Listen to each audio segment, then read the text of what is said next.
Like, comment, share and subscribe to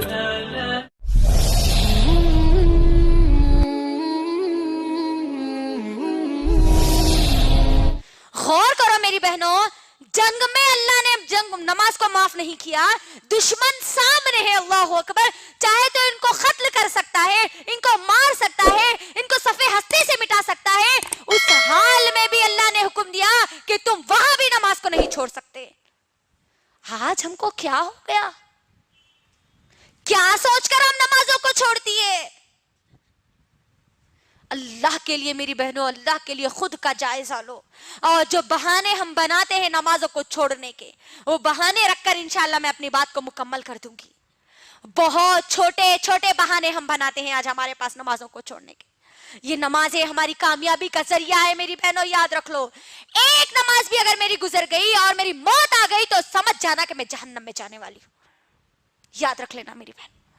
क्या बहाने बना के हम नमाज को छोड़ते हैं?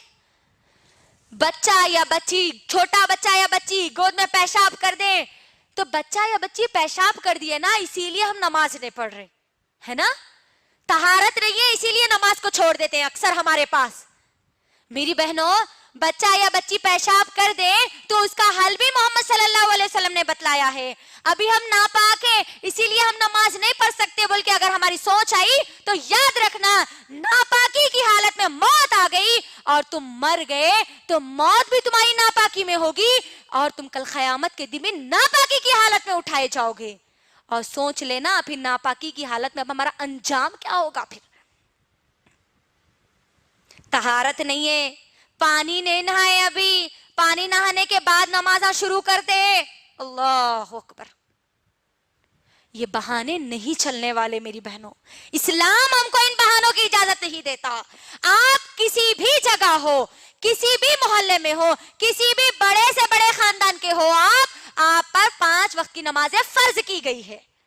आपको बस अदा करना ही करना है। आखिरी सांस तक नमाज आपको अदा करना है मेरी बहनों। दूसरा बहाना जो हमारे पास बनाया जाता है, अभी तो हम जवान हैं, अभी अल्लाह अल्लाह कहां से करेंगे जी।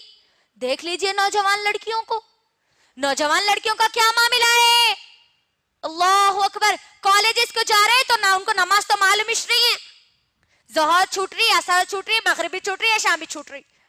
एग्जाम्स की तो बराबर तैयारी में लगे हुए हैं, लेकिन ये मौत की तैयारी में उनके जर्रा बराबरी भी उनके अंदर तैयारी मौजूद नहीं है। जवानी को हम क्या समझते हैं? अभी तो हम जवान हैं, जवानी में मौलवी मुल्ला बनकर कहीं को बैठ रहे हैं, बोलते नहीं। लड़कियां हैं तो आप हजानी बा बनकर कहीं को बैठ रहे हैं। 5 वक्त की नमाज आई नो तो नमाजी नमाज अल्लाह चल्ला करने वाले, अल्लाह अकबर। नौजवान लड़के और लड़कियां गौर से मेरी बहनों सुन लो, जवानी की इबादत सबसे ज्यादा अल्लाह को पसंद है। और कल मैदान महशर में जिन लोगों को जगह दी जाएगी, उन जवानों को दी जाएगी जो जवानी में अल्लाह की इबादत करते थे। जवानी को अपनी गारत मत करो, दुनिया की चीजों में मत भगाओ, क्योंकि जवानी में क्या होता है, इंसान का जोश, उसके अज़म, उसके हौसले, उसकी ख्वाहिशात बहुत ज्यादा होती है। उस बिजी माहौल में, उस मसरूफ जिंदगी में मुझे और आपको अल्लाह के सामने झुकने का वक्त निकालना है। जवानी का बहाना बनाकर हम नमाजों को नहीं छोड़ सकते, याद रखना। एक अगर बेटी नमाज को छोड़ती है, माँ उस घर में मौजूद है, तो वो माँ से भी हिसाब अल्लाह सुब्हानहू व तआला लेंगे, क्योंकि वो बच्ची की जिम्मेदारी वो माँ को दी गई थी। माँ अगर उठेंगी, पढ़ेंगी, तो बच्ची भी पूरी अपनी जिंदगी में नमाजों को अदा करेगी। तो जवानी का बहाना हम नहीं बना सकते नमाजों को छोड़ने के लिए।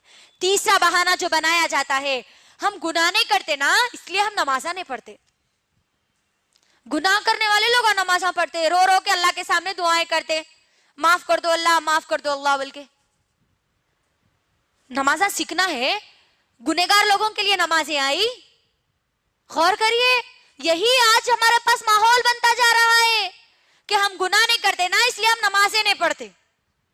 मोहम्मद सल्लल्लाहु अलैहि वसल्लम नऊज़ बिल्लाह गुनहगार थे, जो अल्लाह ने उनको हुक्म दिया, अल्लाहु अकबर, ए नबी तुम अपने घर वालों को हुक्म दो और तुम खुद नमाज पढ़ो। تو یہاں پر یہ بہانہ بھی ختم ہو گیا کہ ہم یہ بہانہ بنا کر نمازوں کو نہیں چھوڑ سکتے. ایک اور بہانہ جو ہمارے پاس بنایا جاتا ہے میری ماں اور بہنوں, ہم نماز پڑھتے ہیں تو ہم کو برے برے وسوسے آتے ہیں, برے برے خیالات آتے ہیں, اسی لیے ہم نماز نہیں پڑھتے. کئی لوگوں کا کہنا ہے یہ. اللہ اکبر. میری بہنوں غور کرو, نماز جب ہم پڑھتے ہیں تو ہم کو نماز سے روکنے والا کون ہوتا ہے؟ کون ہوتا ہے؟ شیطان ہوتا ہے. تو یہاں پر ہم جو نمازیں پڑھتے ہیں, اکثر ہماری نمازوں کا جو حال ہے, نمازوں کا حال تو بہت برا ہوتا جا رہا ہے آج ہمارا. ہم نمازوں میں جب ہوتے ہیں نا تبھی ہم کو پورے خیالات یاد آتے ہے نا. بچہ کیا کر رہا کی, انہوں شوہر کہاں گئے تھے کی, انہوں کیا کرے کی, انہوں ان کو کیا بولے کی, پھر بعد میں کیا ہوتا کی وہاں خالہ کے پاس جانا ہے, سسرال کو جانا ہے, مائکے کو جانا ہے, کھانا پکانا ہے, سالن پکانا ہے. پوری تیاری ہماری نمازوں میں ہوتی ہے. آج کوئی چیز اگر بھول بھی گئے نا میری ماں اور بہنوں تو نمازوں میں آج ہم کو یاد آتا ہے. اتنی گئے گزری آج ہماری نمازیں ہوتی جا رہی ہے. اللہ اکبر. اور پھر نمازوں میں برے خیالات آتے, ڈر لگتا بلکہ ہم نمازوں کو چھوڑ دیتے آج کئی لوگ. اللہ اکبر. غور کریے, میں ایک مثال آپ کے درمیان رکھتی ہوں کہ دیکھو جس گھر میں زیادہ مال ہوتا ہے وہی گھر میں چور آتا ہے نا, ہوتا نہیں ہوتا؟ جس دل میں ایمان مضبوط ہوتا ہے وہیں پر شیطان ان کو بھڑکاتا ہے. تو کبھی بھی ہم نمازوں کو نہیں چھوڑنا.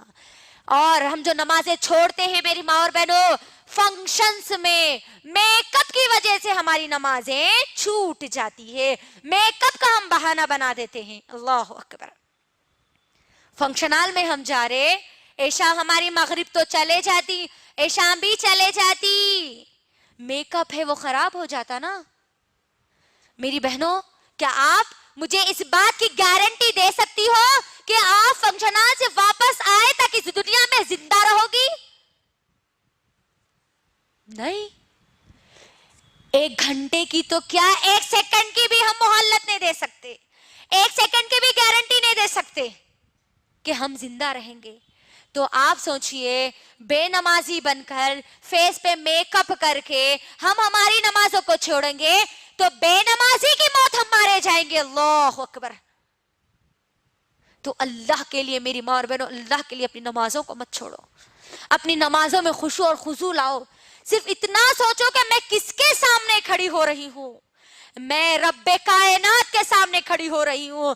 وہ رب جس نے پوری دنیا بنائی, جو مجھے دنیا میں بھی کامیابی دینے والا ہے, جو مجھے آخرت میں بھی کامیابی دینے والا ہے, اس رب کے سامنے کھڑی ہوں.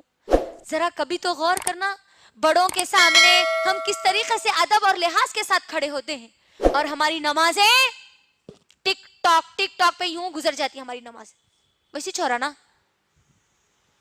دو ہم سجدے مارتے ہیں اور ہماری نمازیں ختم ہو جاتی. کس کے سامنے ہم کھڑے ہو رہے, یہ خیال اپنے دل میں پیدا کرو. اللہ کے لیے رب کائنات کے سامنے میں اور آپ کھڑے ہو رہے ہیں, اور یہ میرے اور آپ کے اللہ سے باتیں کرنے کا ایک ذریعہ ہے. میری بہنوں, صحابہ تو بہت زیادہ خوش ہوتے تھے جب ان کو نمازوں کا تحفہ دیا گیا تھا.